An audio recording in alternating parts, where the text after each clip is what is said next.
السلام علیکم ورحمۃ اللہ وبرکاتہ۔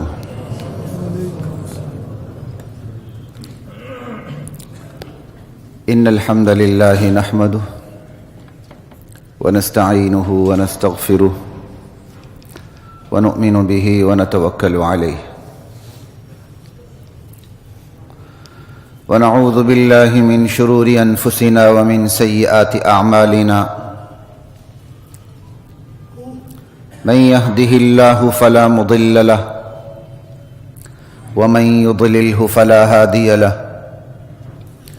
ونشهد أن لا إله إلا الله وحده لا شريك له ونشهد أن محمدا عبده ورسوله أما بعد فأعوذ بالله من الشيطان الرجيم بسم اللہ الرحمن الرحیم۔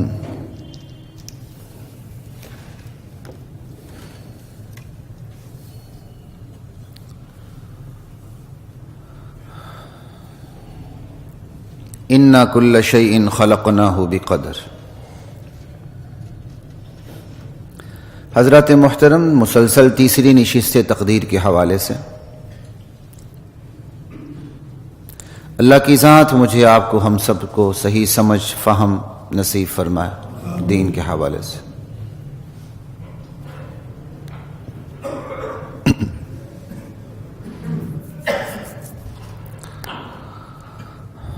تقدیر اللہ نے اپنے پیشگی علم کی بنیاد پر مخلوق کے بارے میں جو منصوبہ بندی کی اسے لوح محفوظ میں درج کر ڈالا۔ اب یہی منصوبہ بندی جو لوح محفوظ میں لکھی پڑی ہے اسے تقدیر کہتے ہیں۔ آج کی اس نشست میں ہم بات کریں گے کہ تقدیر میں، تدبیر میں اور توکل میں کیا تعلق ہے۔ اللہ میرے لیے بھی آسانی فرمائے، اللہ آپ کے لیے بھی آسانی فرمائے۔ تقدیر کی بنیاد پر بندہ جبر کا شکار نہیں ہوتا، بلکہ تقدیر الہی کی بنیاد پر بندے کو محدود پیمانے پر خود مختاری حاصل ہوتی ہے۔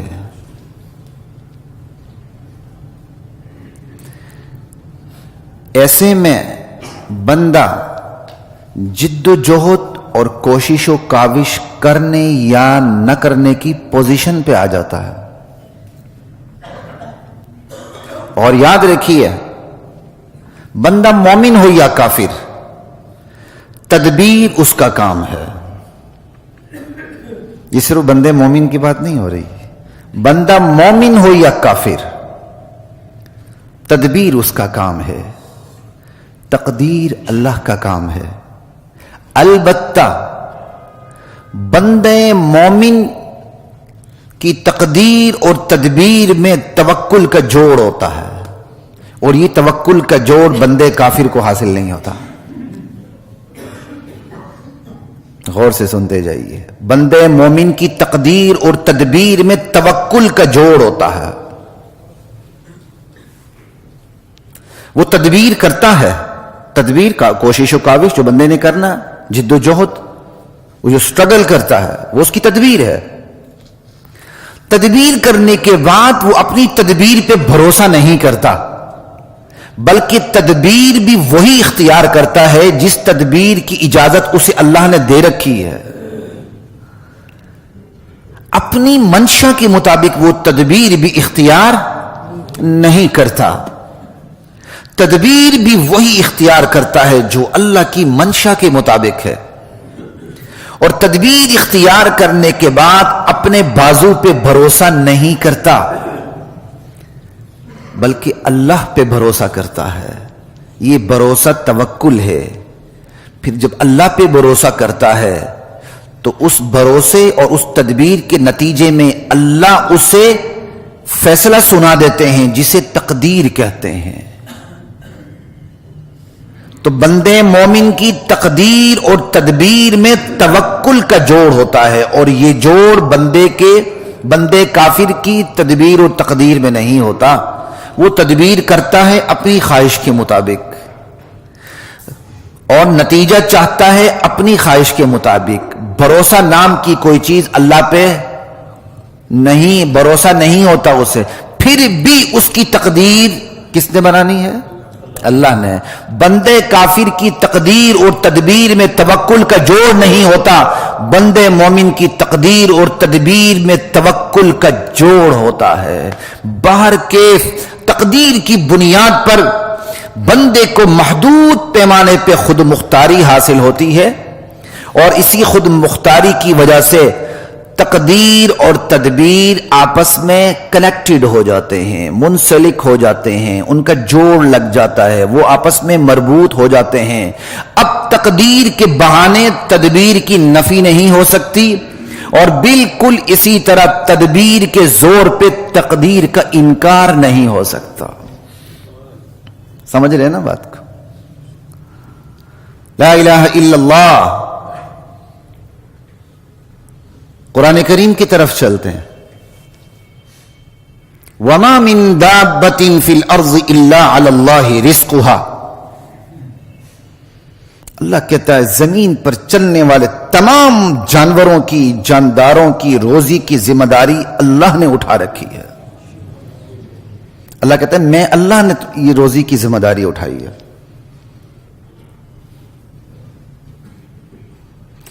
روزی کی ذمہ داری تو اللہ نے اٹھا لی، یہ اس کی تقدیر ہے، لیکن اب روزی کی فراہمی کیسے ہوگی؟ اس کے لیے اللہ نے اسباب اور ذرائع پیدا فرمائے۔ ان اسباب اور ذرائع میں سے اہم ترین ذریعہ خود بندے کی کوشش و کاوش ہے،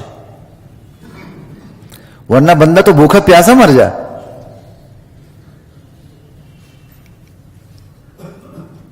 آپ ذرا دیکھیے کون سا ایسا مسلمان ہے جو روزی روٹی کے لیے دوڑ دھوپ نہیں کرتا، حالانکہ اسے یقین ہے کہ رزق رازق ہی دیتا ہے، اسے یقین ہے کہ رزق رازق ہی دیتا ہے، لیکن پھر بھی وہ دوڑ دھوپ کو، باغ دوڑ کو ترک نہیں کرتا۔ کیوں؟ کیونکہ روزی کے معاملے میں، اور بدقسمتی سے صرف روزی کے معاملے میں، خوش قسمتی سے روزی کے معاملے میں، روزی کے معاملے میں اسے اس حقیقت کا درست ادراک ہے کہ اللہ نے تقدیر میں جو رزق لکھا ہے وہ مجھے تدبیر کے ذریعے ملے گا۔ یعنی روزی روٹی کے معاملے میں اسے اس حقیقت کا بالکل ایکوریٹ درست ادراک ہے، صحیح سمجھ بوجھ حاصل ہے کہ اللہ نے میری تقدیر میں جو رزق لکھا ہے وہ میری تدبیر کے ذریعے مجھے ملے گا۔ کاش دنیا کی طرح، روزی روٹی کی طرح، دنیا کی طرح روزی روٹی کی طرح، کیا کرے، دنیا کی طرح روزی روٹی کی طرح دین کے معاملات میں بھی اس حقیقت کا درست ادراک ہو جائے کہ اللہ نے تقدیر میں جو مقدر لکھا ہے، جو نصیب لکھا ہے، وہ تدبیر کے ذریعے وصول ہوگا۔ اللہ اکبر۔ صحابہ کرام میں یہ خصوصیت تھی،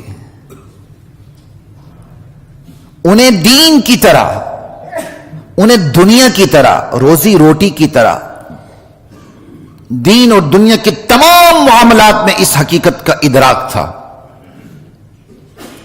وہ تقدیر، تدبیر اور توکل کا جو جوڑ ہے، اس جوڑ کی انہیں پوری پوری سمجھ بوجھ حاصل تھی۔ چلتے ہیں قرآن کی طرف، دیکھیں ذرا، اِنَّا نَحْنُ نَزَّلْنَا الذِّكْرَ وَإِنَّا لَهُ لَحَافِظُونَ۔ اللہ قرآن کے بارے میں کہتے ہیں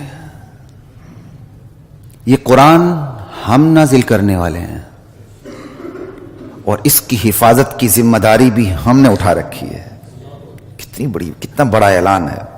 آج تورات محفوظ ہے، انجیل، صحف موسیٰ و ابراہیم نہیں، ذمہ داری اللہ نے نہیں لی تھی. قرآن کی ذمہ داری اللہ نے لی ہے. اب صحابہ سے بڑھ کر اس آیت پہ کسے یقین حاصل ہوگا؟ لیکن اس ذمہ داری کے وعدہ اللہ نے جو لیے، اس کے باوجود صحابہ کو اس حقیقت کا ادراک تھا کہ اللہ نے قرآن کی حفاظت کی ذمہ داری جو اٹھائی ہے وہ ذمہ داری انسانی تدبیر کے ذریعے پوری ہوگی. سنیں، پھر سنیے، اِنَّا نَحْنُ نَزَّلْنَا الذِّكْرَ وَإِنَّا لَهُ لَحَافِظُونَ. ہم نے ہی قرآن کو نازل کیا اور ہم ہی اس کی حفاظت کرنے والے ہیں. اس آیت پر صحابہ سے بڑھ کر کسے یقین حاصل ہوگا؟ لیکن صحابہ کو اس حقیقت کا بھی ادراک تھا، قرآن کی حفاظت کی جو خدائی ذمہ داری ہے وہ انسانی تدبیر کے ذریعے پوری ہوگی. یہی وجہ ہے جب جنگ یمامہ میں حفاظ صحابہ کی کثیر تعداد شہید ہو گئی. وہ صحابہ جو حافظین قرآن تھے ان کی ایک بہت بڑی تعداد شہید ہو گئی. تو صحابہ فکر مند ہو گئے قرآن کی حفاظت کے حوالے سے. طویل غور و خوض اور مشاورت کے بعد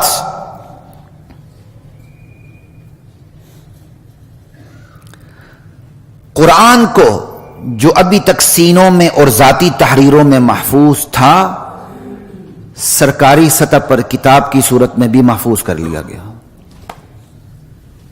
یہ تدبیر تھی.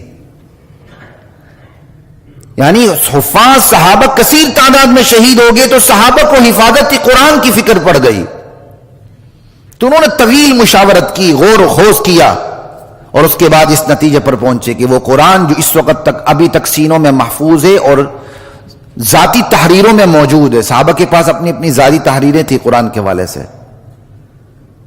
تو انہیں سرکاری سطح پر کتابی صورت میں محفوظ کر لیا گیا. سرکاری سطح پر ایڈیشن سامنے آیا. پھر حضرت عثمان کے دور میں اس سرکاری سطح پر جو ایڈیشن تیار ہوا تھا ابو بکر صدیق کے دور میں، اس کی کاپیاں کروا کے پوری دنیا میں اس کو تقسیم کیا گیا. کیا صحابہ کو پتہ نہیں تھا؟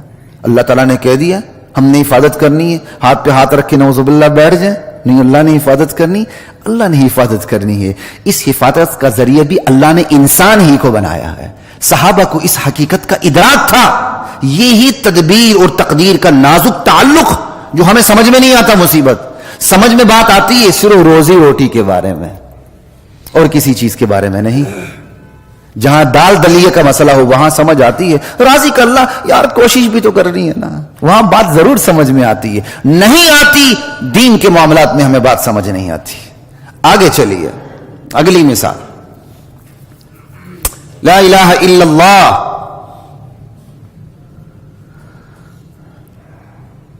اللہ نے اہل ایمان سے خلافت کا وعدہ کر رکھا ہے کہ میں ایمان والوں کو خلافت ارضی عطا کروں گا. وعد اللہ الذین آمنوا منکم وعملوا الصالحات لیستخلفنہم فی الارض کما استخلف الذین من قبلہم. اللہ نے خلافت ارضی کا وعدہ کیا ہے کہ میں اپنے بندوں کو خلافت ضرور عطا کروں گا زمین کی. یہ بالکل خلافت کا وعدہ ایسا ہی ہے جیسے اللہ نے تمام انسانوں کے لیے رزق کا وعدہ کر رکھا ہے. پیدا ہوتے ہی رزق خود بخود لقمہ اور نوالہ بن کے منہ میں نہیں گرتا، بلکہ جو ابھی جو چند لمحے پہلے بچہ پیدا ہوا ہے اس کو بھی روزی روٹی لینے کے لیے کوشش و کاوش کرنی پڑتی ہے. ماں کے سینے سے لپٹنا پڑتا ہے اور منہ سے چوسنا پڑتا ہے، تب جا کے روزی روٹی کا وعدہ پورا ہوتا ہے. بالکل اسی طرح اللہ نے خلافت ارضی کا وعدہ کیا ہے. اس وعدے کے لیے وہی کوششیں، ایسی ہی کوششیں کرنی پڑیں گی جس طرح ہم روزی روٹی کے لیے کوشش کرتے ہیں. خلافت ارضی کا وعدہ اللہ نے کیا بالکل ایسے ہی جیسے رزق کا وعدہ اللہ نے کیا. رزق خود بخود نوالہ بن کے منہ میں نہیں گرتا، خلافت بھی بالکل ایمان لاتے ہی جولی میں نہیں گرتی. رزق کے لیے کوشش کاوش کرنی پڑتی ہے، خلافت کے لیے بھی اس کے مناسب کوشش کاوش کرنی ہوگی، دعوت کا عمل زندہ کرنا ہوگا، فرد کی تربیت کرنا ہوگی، رکاوٹ کی صورت میں تلوار اٹھانی ہوگی، نظام بدلنا ہوگا، اور دور نبوت کے مکے اور مدینے کے اعمال کو زندہ کرنا ہوگا، تب جا کے خلافت برپا ہوگی۔ لا الہ الا اللہ واللہ اکبر۔ ماس کھانے پینے کی پلیٹوں پر تو خلافت آنے سے رہی،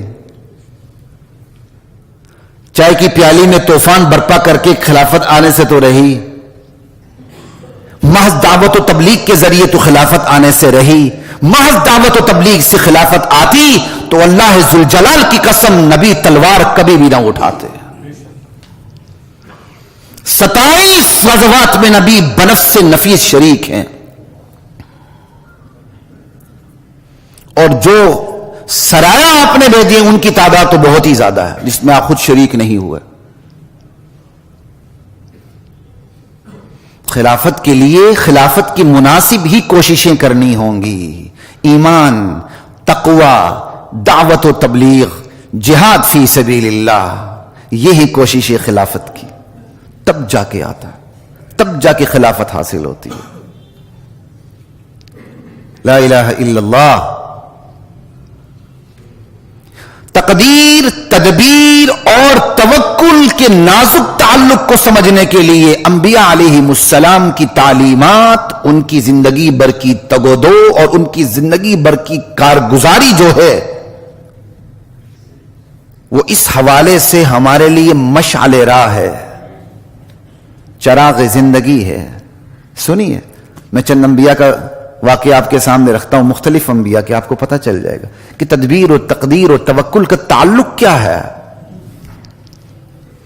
نوح علیہ السلام کو دیکھتے ہیں، 12واں سپارہ ہے، پہلا ربع ہے۔ وَأُوحِيَ إِلَى نُوحٍ أَنَّهُ لَن يُؤْمِنَ مِن قَوْمِكَ إِلَّا مَن قَدْ آمَنَ۔ اللہ کہتے ہیں ہم نے اپنے بندے نوح کو یہ وحی بھیج دی کہ میرے بندے نوح، اب اپنی قوم کی حرکتوں پر پریشان ہونے کی ضرورت نہیں، ایذا رسانی پہ پریشان ہونے کی ضرورت نہیں، ایمان نہ لانے پہ غم کھانے کی ضرورت نہیں، جو ایمان لا چکے، اب قوم کی مہلت عمل ختم ہو چکی، اب کوئی ایمان نہیں لائے گا۔ اطلاع دے دی۔ اب نوح علیہ السلام کو اللہ تدبیر بتا رہے ہیں، تدبیر کیا کرنی کا، فلا تبتئس بما كانوا يفعلون۔ ایمان توڑون اب نہیں لانا، پہلا کام یہ ہے غم کھانا چھوڑ دیں ان پہ، ان کی اعزاز رسانیوں پہ، ان کی ایمان نہ لانے پہ غم کھانا، ان کی کرتوتوں پہ غم کھانا چھوڑ دیں، یہ پہلی تدبیر ہے۔ اور اس سے بھی پہلی تدبیر کیا تھی؟ دعوت و تبلیغ۔ 950 برس اللہ کے حکم سے وہ ایک تدبیر سے دوسری، دوسری سے تیسری، تیسرے سے چوتھی، چوتھی سے پانچویں، پانچویں سے چھٹی کی طرف منتقل ہوتے چلے گئے۔ سب سے پہلی تدبیر اللہ کی طرف سے دعوت و تبلیغ۔ اب دوسری تدبیر غم نہیں کھانا، بس۔ تیسری تدبیر وَاصْنَعِ الْفُلْكَ بِأَعْيُنِنَا وَوَحْيِنَا۔ میرے بندے نو اب کشتی تیار کرو، عذاب نے آنا ہے، سب نے غرق ہونا ہے، ایمان والوں نے بچنا ہے، اور بچنے کا ذریعہ اللہ نے کس کو بنایا؟ کشتی کو۔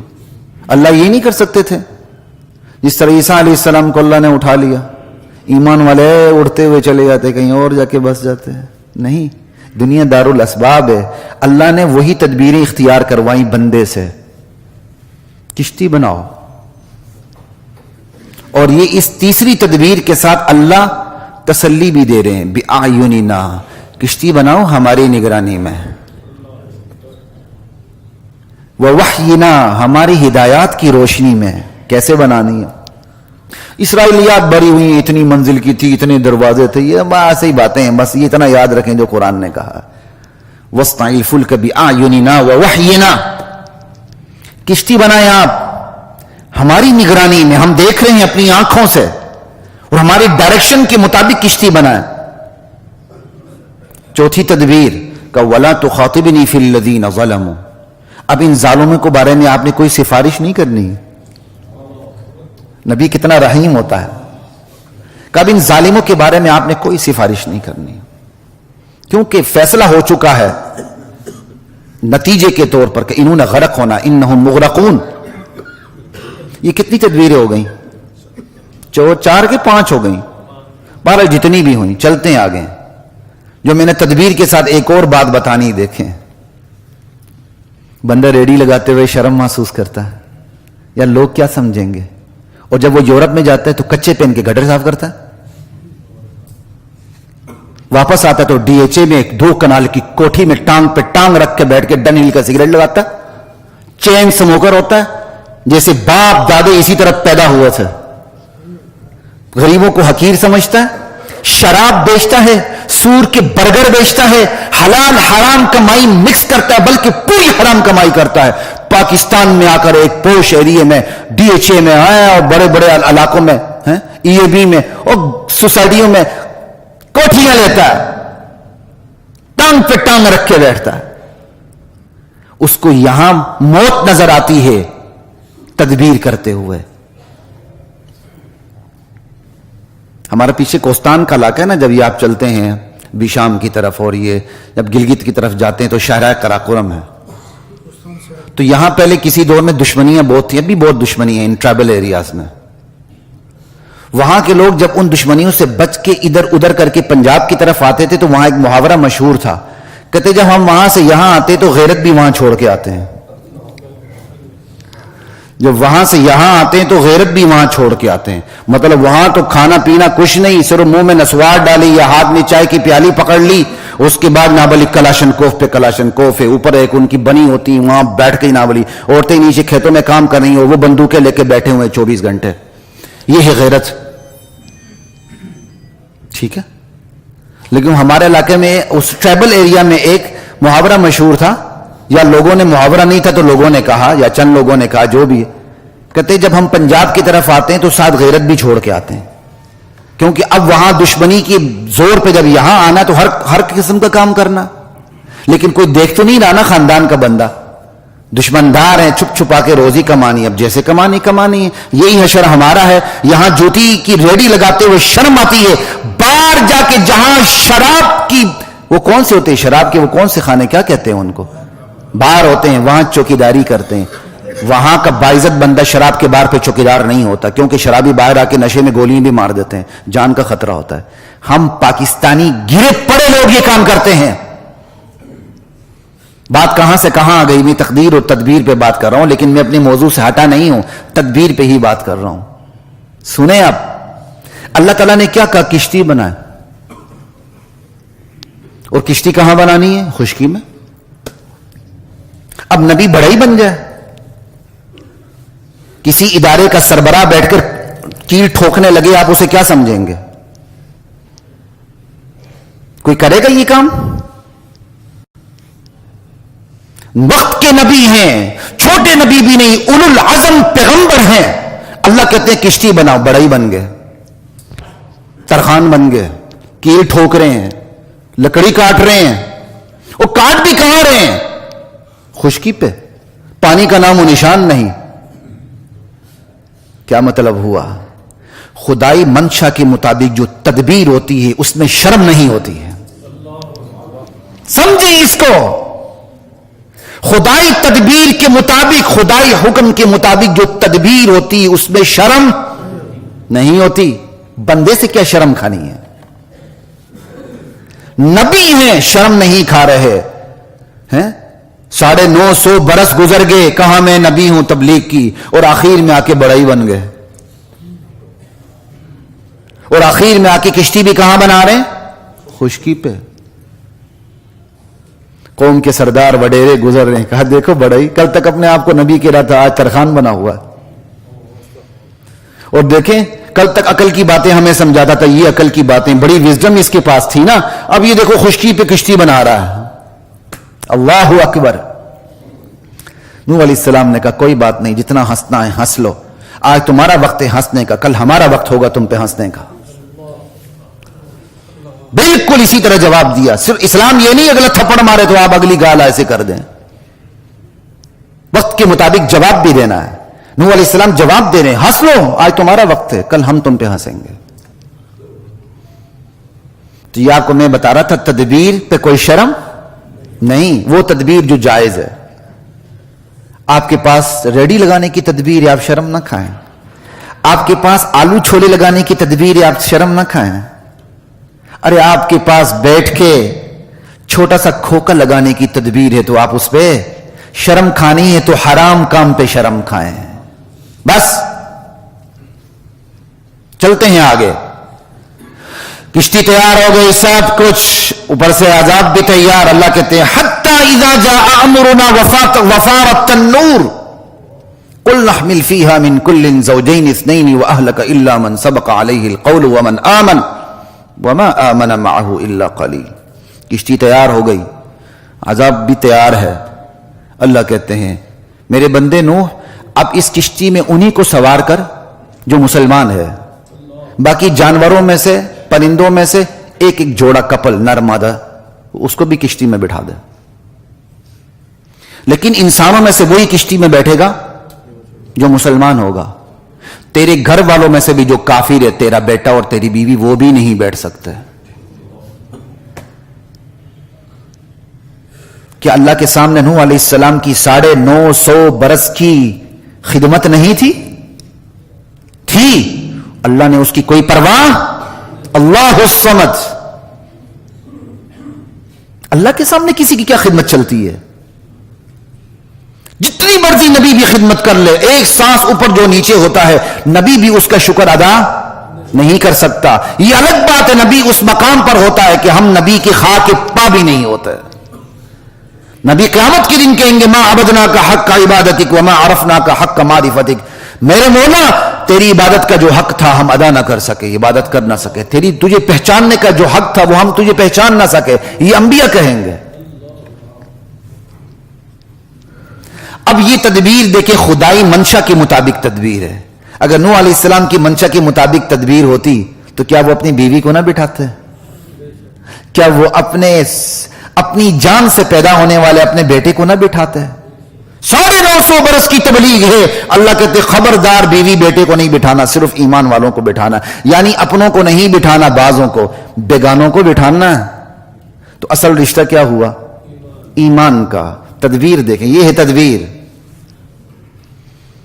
خدائی منشا کے مطابق. تدبیر خدائی منشا کے مطابق تدبیر. بس اللہ اکبر. اب بیٹھ گئے تو اب ترتیب کیا ہوئی؟ تدبیر کرنی ہے، اور تدبیر بھی کیسے کرنی ہے؟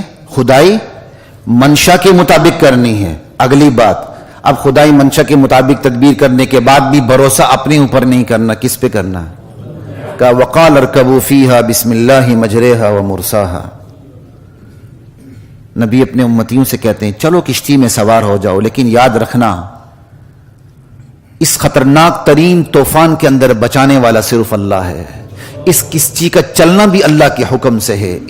اس کشتی کا لنگر انداز ہونا بھی اللہ کے حکم سے ہے. سکھا رہے ہیں بھروسہ اللہ پہ کیسے کرنا ہے. تدبیر خدائی منشا کے مطابق تدبیر، اور اس کے بعد توکل، بھروسہ اللہ پہ. کشتی چل پڑی. ان ربی لغفور الرحیم. اب ایک اور بات بھی آ گئی، میرا پروردگار بڑا معاف کرنے والا ہے، بڑا ترس کھانے والا ہے. کیا مطلب؟ میرے امتیوں کیا پتا ہم سے کوئی بھول چوک بھی ہو گئی ہو اپنی تدبیر میں، اس کی بھی معافی اللہ سے مانگ لو. یہ توکل کی معراج ہے. یہ توکل کی تدبیر خدائی منشا کے مطابق تدبیر. خدائی منشا کے مطابق تدبیر کرنے کے بعد اللہ سے معافی طلب کرنا، یا اللہ اس تدبیر میں جو بھول چوک ہوئی اسے بھی تو معاف کر دے. پھر 5ویں نمبر پہ بھروسہ کس پہ؟ اللہ پہ. ارکبوا فیہا بسم اللہ مجریہا ومرساہا ان ربی لغفور الرحیم وہی تجری بہم فی موج کالجبال. اور پہاڑوں کی طرح موجیں ہیں، کشتی جاری ہے، بحری جہاز ہے. بیٹے کو دیکھ لیتے ہیں ایک بار پھر، آخری وقت میں بیٹے کو آواز دیتے ہیں. اس کا مطلب بندے کو خصوصاً تبلیغ کے حوالے سے تدبیر کی آخری حد تک جانا چاہیے. پھر جہاں اپنا بیٹا ہو وہاں تو تدبیر کی آخری حد تک جانا چاہیے. کہا بیٹا اب بھی آ جا، وقت ہے. یا بنی ارکم معنا، بیٹا اب بھی وقت ہے، آ جا. اور جب تبلیغ کے حوالے سے تدبیر ہو تو صرف مثبت تبلیغ کافی نہیں، نفی اس بات دونوں، انکار اقرار دونوں کا ولا تکم مع الکافرین، بیٹا آجا کافروں کی صف میں نہ جا، کیوں ان کی نفرت بھی، اس کفر کی نفرت بھی دل میں بٹھانی ہے، آجا ادھر نہ جا۔ یعنی تدبیر، جائز تدبیر کی آخری حد تک خصوصاً دعوت و تبلیغ کے حوالے سے جانا۔ بیٹے نے کیا کیا وہ بعد میں دیکھتے ہیں، پہلے باپ کا رویہ مکمل کر لیتے ہیں پھر آگے چلتے ہیں، سمجھے بات کی۔ بیٹا نہیں آیا، وحال بینہم الموج فکان من المغرقین، بیٹا غرق ہو گیا، لیکن کیا باپ پیچھے ہٹا؟ تدبیر سے پیچھے ہٹا؟ ہمت ہاری؟ آسان ہے بیٹے کو اپنی آنکھوں کے سامنے غرق ہوتے ہوئے دیکھنا، آسان ہے، بندہ تصور تو کرے، بندہ وہیں لیٹ جائے، نبی ہے، 950 برس کی خدمت ہے، تبلیغ ہے، بیٹا آنکھوں کے سامنے غرق ہو گیا، ٹھیک ہے، خدائی منشا کے مطابق تدبیر میں فرق نہیں آیا، ناشکری زبان پہ نہیں آئی، سر جھکا کے چل پڑے۔ وہ الگ بات بھی بعد میں اللہ سے پوچھ بھی لیا، اللہ یہ تو میرے گھر والوں میں سا، اللہ نے ڈانٹ دیا، نہیں تیرے گھر والوں میں سے نہیں، یہ تو یہ اس کے اعمال ٹھیک نہیں، وہ الگ ہے، لیکن میں صرف تقدیر تدبیر کے حوالے سے جو بات ہے وہی یہاں مکمل کروں گا، ٹھیک ہے۔ جہاز لنگر انداز ہو جاتا ہے، موسیٰ نوح علیہ السلام اللہ سے معافی طلب کرتے ہیں، رحم مانگتے ہیں، بخشش مانگتے ہیں، سمجھ آئی بات کی؟ تو کیا مطلب ہو گیا کہ بھروسہ کرنے کے بعد جو نتیجہ برآمد ہو اس پر صبر کرنا، شکر کرنا ہے، اس پر ناشکری نہیں کرنی۔ یہ ہے نبی کی تدبیر کا پروسیس، تدبیر خدائی منشا کے مطابق تدبیر، پھر خدائی منشا کے مطابق تدبیر کرنے کے بعد اس میں بھول چوک کے حوالے سے اللہ سے معافی طلب، پھر بھروسہ اللہ پہ، ٹھیک ہے، اور بھروسہ اللہ پہ ہوتے ہوئے اگر اپنی جی کے خلاف کوئی چیز سامنے آ جائے تو اس پر ناشکری بھی صبر کا دامن تھامتے ہوئے جلنا، جو نتیجہ برآمد ہو اس کو سینے سے لگا لینا، یہ ہے باپ کا رویہ۔ اب آتے ہیں بیٹے کی رویے کی طرف، اب آتے ہیں بیٹے کے رویے کی طرف۔ بیٹے کا رویہ کیا تھا؟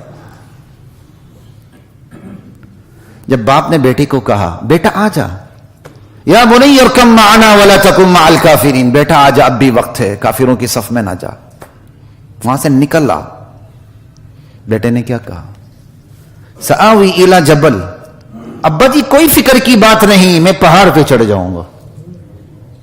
اور اس کے پاس ریزن تھی، اس کے پاس ریزن تھی بھائی، عقل کی تائید اسے حاصل تھی کہ یعصمنی من الماء، آخر سیلاب آ کے کتنا آئے گا، بارش آ کے کتنا آئے گی، آسمان کتنا برسے گا، زمین کتنا چشمے ابلے، کتنی چشمے، کس قدر چشمے ابلے گی، تھم تو جانا، اتنے بڑے بڑے پہاڑ ہے، میں پہاڑ پہ چڑھ جاؤں گا۔ یعصمنی من الماء، پہاڑ کیا کہتے ہیں، مجھے پانی سے بچا لے گا، پانی میں غرق ہونے سے بچا لے گا۔ یعنی جو اس نے تدبیر کی، تدبیر کیسے کی؟ اپنی منشا کے مطابق، خدا کی منشا کے مطابق تدبیر، اپنی منشا کے مطابق تدبیر کی، اور اپنی منشا کی جو مطابق تدبیر کی وہ کوئی ایسی پاگلانہ حرکت نہیں تھی کہ سب لوگ اسے پاگل سمجھیں، دنیاوی لحاظ سے، وہی سے قطع نظر، وہی سے قطع نظر، دنیاوی لحاظ سے اس تدبیر کی ریزن اس کے پاس تھی، وہ کیا؟ پانی سے بچ جاؤں گا، پہاڑ تک آج تک کہاں اتنا سیلاب آتا کہ کیا کہتے ہیں کیٹو پہاڑ ڈوب جائے، سمجھ آئی بات کی، جودی پہاڑ ڈوب جائے، اس کے پاس ریزن تھی، عقل کی تائید تھی، عقل کی تائید تھی، لیکن خدا کی تائید، اپنی منشا کے مطابق اس نے تدبیر کی، اس تدبیر پر اس کو عقل کی تائید حاصل تھی، عقل کی فیور حاصل تھی، اس کے پاس لاجک تھی، اس لاجک کو خدا کی تائید حاصل نہیں تھی۔ کیوں؟ باپ نے خود کہہ دیا تھا لا عاصم اليوم من امر اللہ الا من رحم، بیٹا غلط فہمی کا شکار نہ ہو جائے، آج کوئی بچانے والا نہیں، آج کوئی بچنے والا نہیں، بچے گا وہی جس پر اللہ رحم کریں گے۔ لیکن بندہ، بیٹا نیری عقل پہ اڑا ہوا تھا، بچہ نیری عقل پہ اڑا ہوا تھا، وہ اپنی سائنس سے نیچے آنے کے لیے تیار ہی نہیں تھا، تو نتیجہ کیا نکلا؟ باپ کی آنکھوں کے سامنے غرق ہو گیا، فکان من المغرقین۔ حضرات محترم، یہ صرف باپ بیٹے کی کہانی نہیں ہے، یہ باپ بیٹے کی صرف باپ بیٹے کی کہانی نہیں ہے، یہ زندگی کے دو متضاد رویے ہیں جو تقدیر کو بنانے اور بگاڑنے میں اپنا فیصلہ کن کردار ادا کرتے ہیں۔ ایک رویہ خدائی تدبیر کے مطابق، خدائی منشا کے مطابق تدبیر کرنا ہے، اس تدبیر میں بھول چوک میں اللہ سے معافی مانگنی ہے، اس پر بھروسہ کرنا ہے، پھر نتیجہ جو بھی ملے اس پر سر تسلیم خم کرنا ہے، یہ ایک رویہ ہے۔ اور دوسری طرف رویہ اپنی منشا کے مطابق تدبیر ہے، پھر بھروسہ بھی خدا پر نہیں، اپنی بازو پہ، ہمیں جی اپنی قوت پہ اپنی طاقت پہ بڑا بھروسہ نہ ہے، کیا قوت تو کیا طاقت تو کیا بھروسہ، اپنی منشا کے مطابق تدبیر، پھر اس کے لیے لاجک آپ کے پاس، پھر بھروسہ بھی اپنی تدبیر کے اوپر، اپنی ریزن کے اوپر، اپنے لاجک کے اوپر۔ یہ دو مختلف زندگی کے رویے ہیں، اور دونوں رویوں کی جو نتائج ہیں وہ بھی بالکل یکسر مختلف ہوتے ہیں۔ انبیاء علیہم السلام اپنے گھر والوں کی قربانی دے کے، اپنی آپ کی قربانی دے کے، اپنی جانوں کی قربانی دے کے اپنی امتوں کو تدبیر بتاتے ہیں، حسن تدبیر بتاتے ہیں، دنیا میں رہنے کا ڈنگ بتاتے ہیں، سلیقہ بتاتے ہیں کہ اللہ کے بندو تم نے دنیا میں رہنا ہے تو تدبیر کیسے، کب اور کیسے اختیار کرنی ہے۔ اللہ اکبر، لا الہ الا اللہ۔ یہ ہے زندگی کے دو مختلف رویے، باپ بیٹے کی کہانی کی صورت میں۔ آگے چلتے ہیں، میرا خیال تھا اس پہ کافی بات کروں گا تو ایک نشست اور ہوگی، یہ تو میں نے جو مطالعہ کیا اس میں سے آدھی بات بھی مکمل نہیں ہو رہی۔ خیر، تقدیر کے عنوان سے تو میں پورے قرآن کی سیر کروا رہا ہوں، الحمدللہ، آپ کو سنتے جائیے۔ آگے چلتے ہیں یعقوب علیہ السلام کی طرف، یوسف علیہ السلام کی طرف اور برادران یوسف کی طرف۔ یوسف علیہ السلام بچے ہیں، باپ کے پاس آتے ہیں، کہا یا ابتی انی رأیت 11 کوکبا، ابا جان میں نے 11 ستارے دیکھے ہیں، مجھے سجدہ میرے سامنے جھک رہے ہیں۔ والشمس والقمر رأیتہم لی ساجدین، رأیتہم لی ساجدین میں جو عربیت کے ذوق کو سمجھتے ہیں وہ سمجھیں گے بڑی حیرانی ہے، بڑا تعجب ہے۔ ابا جان میں نے چاند سورج کو دیکھا خواب میں، 11 ستارے دیکھے، وہ میرے سامنے جھک رہے ہیں۔ باپ بھی تو نبی تھے نا، سمجھ گئے خواب کی تعبیر کیا ہے۔ کہا بیٹا اللہ تجھے نبی بنانے والا ہے، لیکن تدبیر بھی بتا دی کیا کرنی۔ کہا لا تقصص رؤیاک علی اخوتک، اپنے بھائیوں کو یہ خواب نہ بتانا، کیونکہ یعقوب علیہ السلام کے علم میں تھی بطور باپ، علم میں یہ بات تھی کہ یوسف علیہ السلام کے جو دوسرے علاتی بھائی ہیں، علاتی بھائی کہتے ہیں جو باپ شریک ہو ماں شریک نہ ہو۔ یوسف علیہ السلام کی والدہ فوت ہو چکی تھی، ان کی بہن سے یعقوب علیہ السلام نے نکاح کیا تھا، ان سے 9 بیٹے تھے، 2 بیٹے یوسف علیہ السلام اور بنیامین، یہ 2 سگے بھائی تھے جیسے تفسیری روایات میں آتا ہے، ٹھیک ہے۔ کہا بیٹا اپنے بھائیوں کو نہ بتانا، تو بھائی سگے بھائی بھی آگے، وہ تو اور بھی چھوٹا تھا، کہیں چھوٹا منہ سے بات نہ نکل جائے، یہ اپنا خواب نہ بتانا۔ یعقوب علیہ السلام نے تدبیر بتا دی، جس سے آپ کو اندیشہ ہو اس سے اپنی نعمت چھپانے میں کوئی حرج، اپنی خوشی اس سے چھپانے میں کوئی حرج نہیں۔ کئی دفعہ ایسا ہوتا ہے بندے کو پتا ہوتا ہے یار اس کی نظر بڑی خطرناک ہے، لگ جاتی ہے، تو اسے اپنی کوئی اچھی بات نہ بتائیں، پوری گنجائش ہے۔ سمجھ آئی بات کی؟ لا الہ الا اللہ۔ کہا بھائیوں کو خواب نہیں بتانا، فیکیدوا لک کیدا، وہ پھر تیری خلاف تدبیر کریں گے، سازشیں کریں گے۔ ذرا مجھے یہ بات تو بتائیں یار، یہ آواز کہاں سے آ رہی ہے یار؟ ایسا نہ کریں، ہم یہاں بات کر رہے ہیں، ایسا نہ کریں، یہ آداب کے خلاف ہے مجلس کے۔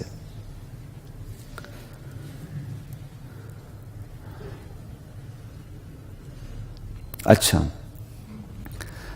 باپ نے تعبیر بھی بتا دی کہ مستقبل کا نبی ہے میرا بیٹا، اس کے باوجود بھی بچاؤ کی تدبیر بھی بتا دی. یعنی ایک طرف تعبیر بتا دی, دوسری طرف تدبیر بتا دی. جب بچے نے بننا ہی مستقبل میں نبی ہے, جب بچے نے مستقبل میں نبی بننا ہی بننا ہے, تو کیا یعقوب علیہ السلام کو یہ بات معلوم نہ تھی کہ جس بچے نے نبی بننا ہے اس کے خلاف تمام تدبیریں ناکام اور نامراد ہوں گی؟ اس کے باوجود وہ تدبیر بتا رہے ہیں. اس کے باوجود یہ ہے تقدیر اور تدبیر کے نازک تعلق کا درست ادراک. تقدیر ہے, وہ تقدیر اللہ انسانوں کے ذریعے بھی پوری کرواتے ہیں. اب مطلب یہ نہیں تھا یوسف علیہ السلام نے نبی بننا ہے تو بے فکر ہو جائیں اور ساری راز کی باتیں اگل دیں کہ خود بخود ان کی تدبیریں ناکام ہوں گی, میں نے تو نبی بننا ہی بننا. نہیں, حسن تدبیر کے طور پر جو کوششیں کرنی ہیں وہ بروئے کار لانی ہیں, وگرنہ تو یہ تو خدائی منشا کے خلاف ہے. بتا دیا لا الہ الا اللہ. اب مزید آگے چلتے ہیں. باپ بیٹے بھائی بعد میں دشمن ہو گئے, کنویں میں ڈال دیا, غلام بنا کے لے جائے گی, اور اس کے بعد زلیخا, نام زلیخا آتا ہے, لوگ زلیخا پڑھتے ہیں لفظ زلیخا, اور زلیخا بھی ضروری نہیں کہ اس کا نام زلیخا ہو. اسرائیلی روایات میں بات آتی ہے, اللہ قرآن نے اس کا کوئی نام نہیں لیا وہ کون ہے. بس سمجھے, چونکہ زلیخا مشہور ہے تو میں بھی زلیخا کہہ رہا ہوں. عزیز مصر کی بیوی وہ فریفتہ ہو گئی, الزام لگ گیا, آپ جیل چلے گئے. الزام تو غلط تھا, وقت کا نبی الزام لگی, کوئی بڑی بات نہیں, یہ بات یاد رکھیں. کسی داڑھی چھوڑ پر کسی مولوی صاحب پر الزام لگے تو آپ اپنے آپ کو فرشتہ بنا کے پیچھے ہٹ جاتے ہیں, ناک میں منہ رکھے. پہلے ہم اپنا تو پوسٹ مارٹم کریں, ہم کتنے نیک ہیں. میں تو ساتھیوں سے کہتا ہوں, ذرا مولوی کی بات ہوتی پیچھے پڑ جاتے. کبھی اپنا بھی پوسٹ مارٹم کیا؟ نبی پہ الزام لگ رہا ہے اور الزام کے حوالے سے جیل ہو رہی ہے, جیل. لا الہ الا اللہ. جیل میں وقت گزرتا ہے, لوگوں کو تبلیغ کرتے ہیں, اور جو خواب دیکھتا ہے اس کو تعبیر بھی بتاتے ہیں. بادشاہ کے ملازم تھے, ایک کو تعبیر بتائی کہ تجھے پھانسی لگے گی, دوسرے کو تعبیر بتائی کہ تجھے رہا کیا جائے گا, تو پھر بادشاہ کی خدمت پر مامور ہوگا. ایسا ہی ہوا. اور یوسف علیہ السلام نے تدبیر کے طور پر اسے یہ بھی کہا, میرا ذرا تذکرہ بھی کر دینا, میں جیل میں پڑا ہوں, میرا کوئی کیا کہتے ہیں اسباب کی دنیا میں پوچھنے والا نہیں ہے. لوگ اس پہ بھی تنقید کرتے ہیں کہ یوسف علیہ السلام نے کیوں کہی. تنقید کی بات نہیں, بالکل صحیح تدبیر تھی جو انہوں نے اپنائی تھی, غلط نہیں تھی. تدبیر توکل کے خلاف نہیں ہے, چاہے نبی تدبیر کرے. نبی تو تدبیر کر کے بتاتا ہے کہ یوں تدبیر کرنی ہے. بہرحال وہ بھولا رہا. بادشاہ نے خواب دیکھ لیا, بادشاہ نے خواب دیکھ لیا. انی ارا سبع بقرات سمان یاکلہن سبع عجاف وسبع سنبلات خضر واخر یابسات. بادشاہ کہتا ہے, ارے درباریوں, میں نے خواب دیکھا ہے, 7 موٹی تازی فربا گائیں ہیں, اور دوسری طرف 7 پتلی لاغر دبلی گائیں ہیں, اور وہ پتلی دبلی گائیں موٹی تازی گایوں کو ہڑپ کر رہی ہیں. اور 7 بالیاں, جو جیسے نہیں ہوتی گندم کی بالی ہو گئی, 7 بالیاں میں نے سرسبز دیکھی ہیں, اور 7 بالیاں میں نے خشک دیکھی ہیں. مجھے تعبیر بتاؤ. نجومیوں کو بلایا گیا, معبرین کو بلایا گیا, کوئی تعبیر بتا نہیں سکا. اچانک وہی بندہ جس کو خواب کی تعبیر یوسف علیہ السلام نے بیان کی تھی کہ تو چھوٹے گا, تو بادشاہ کا دوبارہ خادم خاص ہوگا, اس کو یاد آ گیا. اس نے کہا مجھے جیل بھیج دو, ابھی تعبیر پوچھ کے آتا ہوں. کہا یوسف ایھا الصدیق, یوسف ہے میرے دوست, اے سچے آدمی. صدیق کہتے ہیں جو سچائی کی انتہا پر ہو. یوسف ایھا الصدیق افتنا فی 7 بقرات سمان.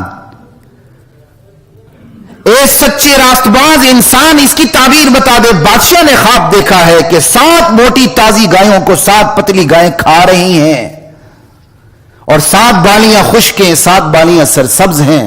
کیا تعبیر ہے؟ یوسف علیہ السلام نبی تھے, فوراً تعبیر پہ پہنچ گئے. کہا 7 بالیاں سرسبز اور 7 پتلی گائیں فربا گایوں کو کھا رہی ہیں. اس کا مطلب 7 سال خوب خوشحالی ہوگی, اور جو 7 پتلی گائیں وہ کھا رہی ہیں اس کو, 7 بالیاں جو کیا کہتے ہیں خشک ہیں. اس کا مطلب یہ اس کے بعد جو 7 سال ہوں گے وہ شریک کا حادثہ لے کے ہوں گے. صرف تعبیر نہیں بتائی بلکہ تدبیر بھی بتائی. کہا اب ایسا کرو, جو 7 سال خوشحالی کے ہیں نا, خوب لگاتار کاشتکاری کرو, اور غلے کو گودام میں جمع کرتے چلے جاؤ, اور غلے کو بالیوں سے نہیں نکالنا، دانے کو بالیوں سے نہیں نکالنا، خوشے میں رہنے دینا. خوشے میں اگر غلہ رہے تو خراب نہیں ہوتا، کیڑا نہیں لگتا. خوشے میں رہنا دینا، جتنی ضرورت ہو اتنا کھا لینا ہے، بس باقی سنبھال کے رکھنا ہے. اگلے 7 سال جو قحط سالی کے آئیں گے اس میں یہ تمہارے کام آئیں گے. اب بتائیں یہ لانگ ٹرم پالیسی ہے کہ نہیں؟ اور لانگ ٹرم پالیسی خود نبی سے کروائی جا رہی ہے.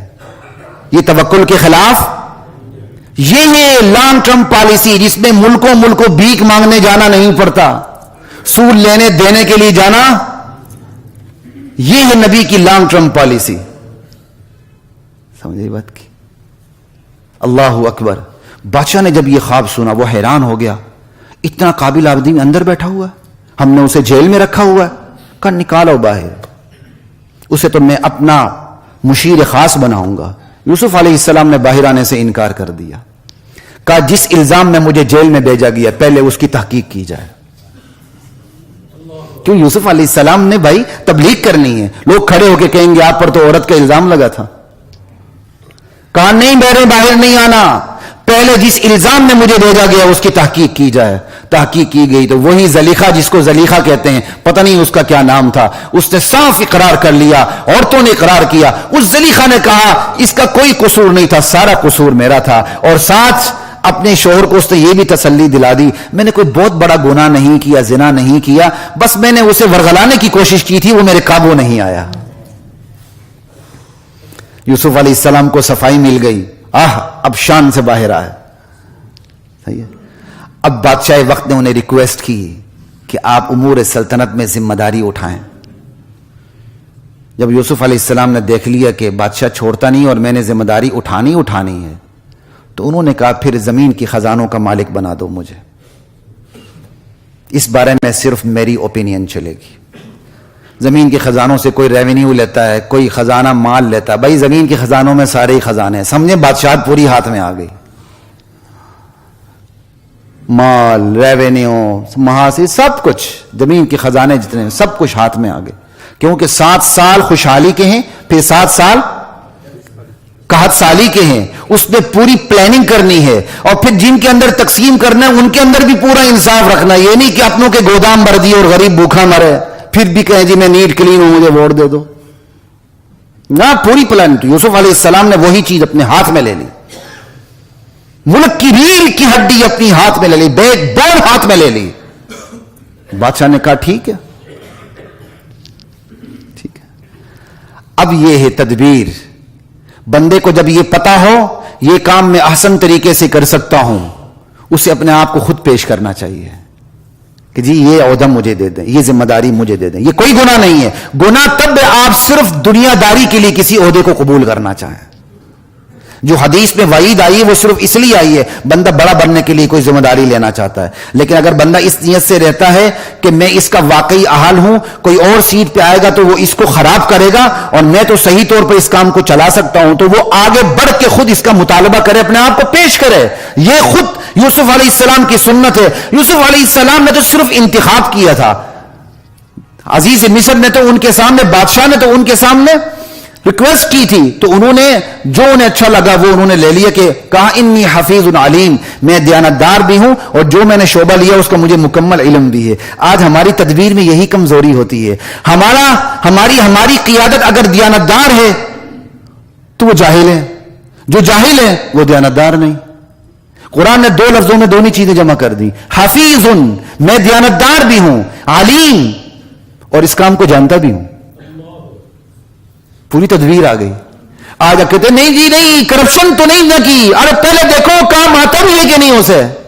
صرف کرپشن نہیں کی یہ کوئی سائن نہیں ہے، کوئی نشان نہیں کہ آپ کسی کو ذمہ داری دے دیں. اور یہ بھی نہیں کہ کسی کے پاس اگر بہت بڑی معاشیات کی ڈگری تو آپ اسے اٹھا کے لا کے بٹھا دیں. پہلے دیکھیں وہ دیانتدار بھی ہے کہ نہیں، وہ اللہ کے دین کا غدار ہے، وہ پاکستان کا وفادار کیسے ہو سکتا ہے. 2 چیزیں ہیں تدبیر کے اندر، انی حفیظ علیم. بہرحال یوسف علیہ السلام کو ذمہ داری مل گئی، سلطنت انہوں نے سنبھال لی اور مکمل طریقے سے انہوں نے جو نبی کا ایک رخ تھا کام کرنے کا وہ کیا. اب ذرا یہ بھی تو دیکھیں مزید آگے. اب اللہ کہتے ہیں وَكَذَلِكَ مَكَّنَّا لِيُوسُفَ، یوں ہم نے اپنے بندے یوسف کو جیل سے نکال کے تخت سلطنت پہ بٹھا دیا. بس اس پہ ایک بات کر کے میں بات ختم کرنے لگا ہوں. جب بندہ تقدیر اور تدبیر کے نازک تعلق کو سمجھ کے اللہ پہ بھروسہ کرتا ہے, اپنی تقدیر اور تدبیر کو توکل سے جوڑے رکھتا ہے, تو جہاں تدبیر کا کوئی چانس نہیں ہوتا وہاں تدبیر بھی اللہ خود اپنے ہاتھ میں لے لیتے ہیں, بندے کے لیے تدبیر بھی خود کرتے ہیں. دیکھ لیں یوسف علیہ السلام کو بچپن میں غلام بنا کے لے گئے, کسی کو پتا نہیں کہ مصر کی جیل میں ہیں, کون ان کو ضمانت پہ چھوڑا ہے, کون ان کے مچلکے بڑھے, کون ان کا کیس لڑے. تو پھر کیس کس نے لڑا؟ خود اللہ نے لڑا. کیسے لڑا؟ بادشاہ کو خواب دکھایا, تعبیر کے لیے جیل بھیج دیا. بادشاہ کو خواب دکھایا اور تعبیر کے لیے جیل بھیج دیا. اور یوسف علیہ السلام نے نہ صرف تعبیر بتائی بلکہ تدبیر بھی بتائی. تعبیر اور تدبیر بتانے کے بعد جیل سے نکل کے تخت سلطنت پر آ گئے. یہ ہے تقدیر, تدبیر اور توکل کا نازک تعلق. بات انشاءاللہ اس پہ جاری ہے, اگلی نشست پہ بھی اسی پہ بات ہوگی قرآن کریم کے حوالے سے. وآخر دعوانا الحمدللہ رب العالمین.